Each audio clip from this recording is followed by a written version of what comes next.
নমস্কার, আমি পম্পা দাস শুরু করছি অপরাধমূলক গল্পের নতুন আরও একটি এপিসোড। আজ আমি আপনাদের এমন একটি বিষয় নিয়ে বলতে চলেছি যা প্রমাণ করে যে আমরা আজও পুরুষ শাসিত সমাজে বসবাস করছি, যেখানে মেয়েদেরকে ভোগের সামগ্রী ছাড়া আর কিছুই মনে করা হয় না। আজ আমি বলতে চলেছি পতিতাবৃত্তি অর্থাৎ দেহ ব্যবসা সম্পর্কে। এই ব্যবসায় অনেকেই স্বইচ্ছায় আসে, আবার কাউকে জোর করে আনা হয়, কেউ আবার এক প্রকার বাধ্য হয়েই এই ব্যবসায় আসে। আজকের গল্পে আমি যাদের কথা বলতে চলেছি তারা কেউই নিজের ইচ্ছায় এই ব্যবসায় আসেনি। পরিস্থিতি এমনই তৈরি হয়েছিল যে এছাড়া তাদের আর কোনো উপায় ছিল না। কিন্তু যারা এই পরিস্থিতি তৈরি করেছিল, দোষ কি কখনো তাদের হয়, নাকি প্রতিবারের মতো দোষ হয় তাদের যারা এই ব্যবসায় আসতে বাধ্য হয়েছিল? তাহলে চলুন আজকের পর্বটি শুরু করি। তবে তার আগে আপনি যদি চ্যানেলে নতুন হন তবে আজই সাবস্ক্রাইব করুন, আর ফেসবুক থেকে দেখলে ফলো করুন। কলগাল ব্যবসায় অনেক ধরনের মেয়ে আসে, অসহায় এবং দরিদ্র উভয়ই। কেউ স্বইচ্ছায় এই নোংরা পেশায় আসে, আবার কাউকে আসতে বাধ্য করা হয়। অনেক মেয়ে আছে যাদের অন্য কোনো উপায় নেই, তাই জীবনযাপনের জন্য এই পতিতাবৃত্তি করতে হয়েছে। ভোপালের করন্দ এলাকায় বসবাসকারী 20 বছর বয়সী রানীর বাবা 1 বছর আগে মারা যান। বাবার সাথে সাথে তাদের আয়ের উৎসও শেষ হয়ে যায় এবং জীবন অগোছালো হয়ে যায়। শুধু রানী নিজেই নয়, তার 4 ভাই বোনও একসময় ক্ষুধার্ত থাকতে বাধ্য হয়েছিল। বড় ভাই প্রাইভেট চাকরি নিলেও পরিবারের সবাইকে খাওয়ানোর মতো বেতন তখনও তিনি পাননি। এমতাবস্থায় রানীর মনে হলো তারও কিছু কাজ করা উচিত। ভাবতে ভাবতে রানী বাসা থেকে বের হয় চাকরির সন্ধানে। রানী সুন্দরী এবং যুবতীই ছিলেন না, তিনি বুদ্ধিমানও ছিলেন। চাকরির নামে সবাই তার কাছে যা চেয়েছিল তা হলো তার যৌবন। তিনি যেখানেই কাজ চাইতে গেলেন সেখানেই পুরুষদের দৃষ্টি তার পেশিবহুল শরীরের দিকেই থাকত। স্বল্প শিক্ষিত রানী প্রথমবারের মতো বুঝতে পেরেছিলেন যে কোনো একা অভাবী মেয়ের পক্ষে এইসব লোকেদের কাছ থেকে তার সম্মান রক্ষা করা কেবল কঠিন নয়, অসম্ভবও।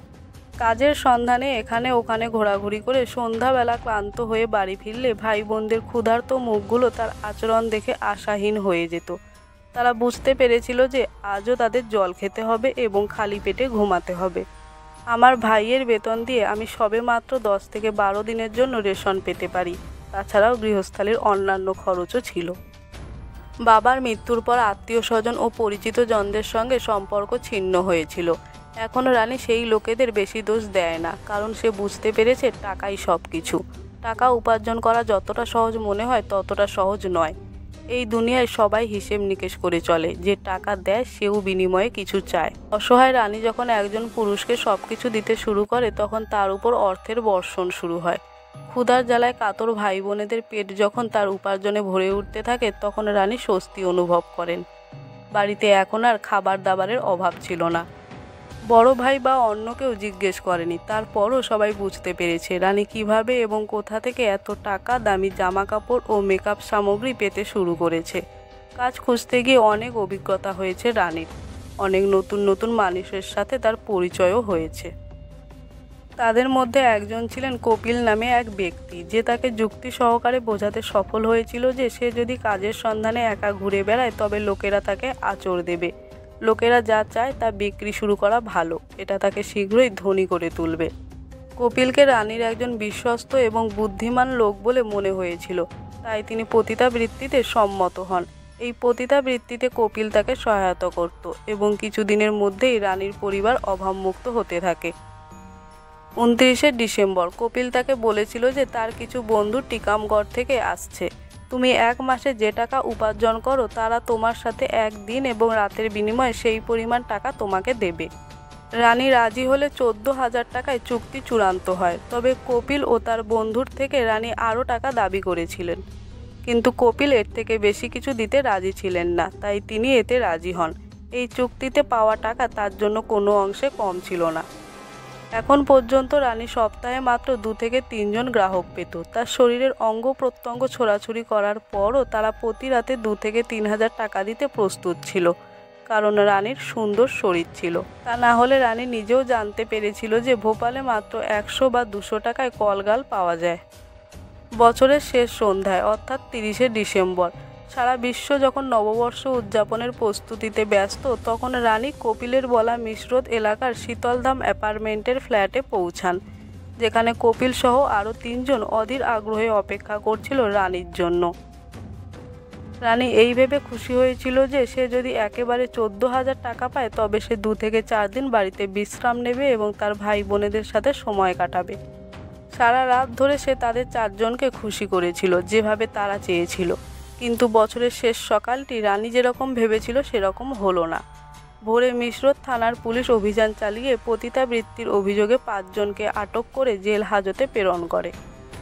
এমন পুলিশি অভিযানের কথা অনেক শুনেছিল রানী, কিন্তু এই প্রথম তার সাথে এমন ঘটনা ঘটল। থানায় সাংবাদিকদের সঙ্গে কথা বলার সুযোগ পেলেই তিনি তার দরিদ্র এবং দুর্দশার গল্প বলেন, কিন্তু কেউ সহানুভূতি প্রকাশ করেনি। রানী প্রথম বা শেষ মেয়ে নন যে তার বাধ্যতামূলক কারণে নিজেকে এবং তার পরিবারের খাওয়ানোর জন্য পতিতাবৃত্তির ব্যবসায় প্রবেশ করেছিল। শুধু ভোপালেই এই ধরনের মেয়ের সংখ্যা 25,000-এর বেশি বলে অনুমান করা হয়, যারা পার্ট টাইম বা ফুল টাইম এই ব্যবসা করে। গত বছরের অক্টোবরে ভোপালের একটি ম্যাসাজ পার্লারে অভিযান চালানো আরও 2 মেয়ের অগ্নি পরীক্ষা রানীর থেকে খুব একটা আলাদা নয়। 24 বছর বয়সী মধু এই ম্যাসাজ পার্লারে গ্রাহকদের ম্যাসাজ করতেন। এটাও সত্য যে গ্রাহক নিজে চাইলে ন্যায্য মূল্যে নিজের শরীর বিক্রি করতেও প্রস্তুত থাকবেন। অভিযানের দিন কাঁপতে কাঁপতে থানায় দাঁড়িয়েছিলেন মধু। তিনি নিজের চেয়ে তার প্রতিবন্ধী বাবার জন্য বেশি চিন্তিত ছিলেন, যাকে তিনি প্রতি সন্ধ্যায় ওষুধ এবং খাবার দিতেন। রানীর মতোই কুঁড়ে ঘরে বসবাসকারী মধুও তার প্রতিবন্ধী বাবাকে খাওয়ানো ও চিকিৎসার জন্য এই ব্যবসায় নেমেছিলেন। এই ব্যবসা নিয়ে কারো প্রতি তার কোনো অভিযোগ ছিল না, সে এটাকে ভুল বলেও মনে করেনি। এই অভিযানে ধরা পড়া 26 বছর বয়সী সুচিত্রা তাকেও তার স্বামী পরিত্যক্ত করেছে। সে এখন তার বাবা মার কাছে থাকত, কিন্তু স্বামীর সাথে বিচ্ছেদ হওয়ার কারণে তার পরিবার তাকে প্রতিদিন কটূক্তি করতে থাকে। তাছাড়া সুচিত্রা নিজেও চায়নি অন্য কারো বোঝা হতে।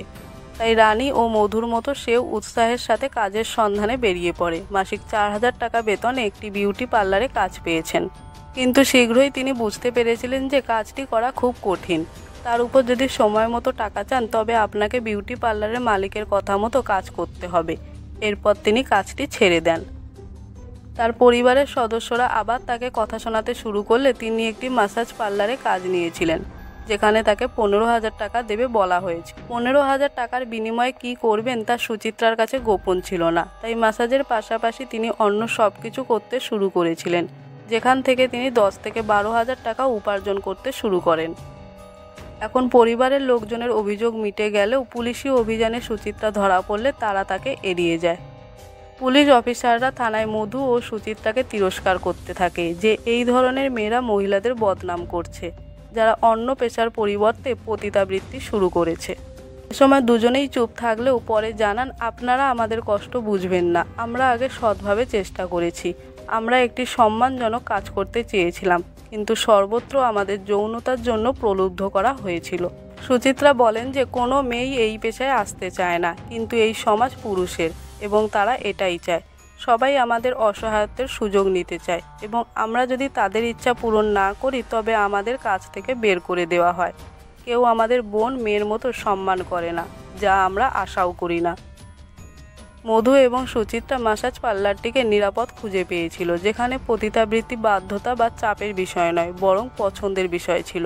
অনেক বড় বড় ব্যক্তি এখানে ম্যাসাজ করতে আসেন এবং অল্প সময়ের মজার বিনিময়ে তারা 2 থেকে 4,000 টাকা দিত।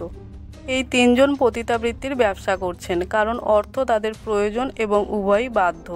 অন্যদিকে এগুলি পুরুষদের চাহিদা, যারা এর জন্য অর্থ ত্যাগ করতে প্রস্তুত। পতিতাবৃত্তিকে কেন খারাপ দৃষ্টিভঙ্গিতে দেখা হয় এবং কেন সবসময় মেয়েদেরই খারাপ বলা হয় তা নিয়ে প্রতিদিনই বিতর্ক হয় এবং ভবিষ্যতেও হতেই থাকবে। কিন্তু মধু, রানী ও সুচিত্রার কষ্ট সবাই বুঝতে পারবে না। তারা এই পেশায় না এলে বিনা পয়সায় তাদের ও তাদের পরিবারকে এখনও খালি পেটে থাকতে হতো। রানী তার ভাই বোনেদের ক্ষুধার্ত দেখতে পারেনি। মধু তার প্রতিবন্ধী বাবাকে অনাহারে ও বিনা চিকিৎসায় কষ্ট পেতে দেখতে চায়নি। আর সুচিত্রাকে তার স্বামীর সাথে বিচ্ছেদের কারণে শুনতে হয়েছিল পরিবারের কটূক্তি, তাই সে তাদের বোঝা হতে চায়নি। এরা 3 জনই সৎভাবে উপার্জনের চেষ্টা করেছিল, কিন্তু এই পুরুষ শাসিত সমাজ তা হতে দেয়নি। সবাই তাদের অসহায়ত্বের সুযোগ নিয়েছিল। এটাই আমাদের সমাজ, যে সমাজে কখনো পুরুষের দোষ হয় না। একটা মেয়ে যখন সৎভাবে কাজ খুঁজতে থাকে তখন পুরুষের নজর থাকে সেই অসহায় মেয়েটির শরীরের ওপর, কিন্তু দোষ তাদের হয় না। তাই সুচিত্রার অপদার্থ ও মাদকাসক্ত স্বামীকে কেউ দোষারোপ করেনি, যে তার স্ত্রীকে ঘর থেকে বের করে দিয়েছিল। দোষ দিয়েছিল সুচিত্রাকে, যে তার জীবিকা অর্জনের জন্য পতিতাবৃত্তি করেছে। দোষ সেই সব পুরুষদেরও হয়নি যারা পতিতালয়ে এসেছিল। এমন পরিস্থিতিতে সিদ্ধান্ত নেওয়া কঠিন যে এই মেয়েরা কী করত। আমি পম্পা দাস আজকের পর্ব থেকে বিদায় নিচ্ছি। আবারও আসবো নতুন কোনো অপরাধের কাহিনী নিয়ে। ততক্ষণ পর্যন্ত সাবধান থাকুন, সতর্ক থাকুন আর দেখতে থাকুন ক্রাইম শো বাংলা।